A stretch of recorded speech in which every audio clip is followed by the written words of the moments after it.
இந்த ஷார்ட் ரிவ்யூவில் எந்த மூவி பற்றி பார்க்க போகிறோம்னா மாயக்கூத்து. படத்துடைய ஸ்டார்டிங்கில் நாகராஜன் கண்ணன் கதை எழுத்தாளராக இருக்கார். அவர் 3 கதை எழுதிட்டு வர்றாரு. மொதல் கதையில் பெரிய ரவுடியான சாய் தீனா 49 சம்பவம் பண்ணியிருக்காரு.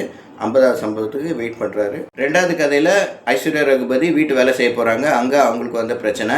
3வது கதையில் +2 ஸ்டூடெண்ட் ஒருத்தங்க +2 கிளியர் பண்ணுறாங்க. டாக்டருக்கு எய்ம் பண்ணி நீட் எக்ஸாம் கோச்சிங் போகிறதுக்கு வசதி பத்தாததுனால அவங்க எடுக்கிற முடிவு. ஒரு கட்டத்துக்கு மேலே கதையில் வர கேரக்டர்ஸ் எல்லாருமே கதாசிரியர் நாகராஜன் கண்ணன் கிட்டே கேள்வி கேட்குறாங்க, ஏன் எங்கள் கேரக்டரை இப்படி பண்ணிட்டீங்கன்னு. அதுக்கப்புறம் அவர் எடுத்த முடிவு தான் என்ன அப்படின்னு தான் படத்துடைய மீதி கதை.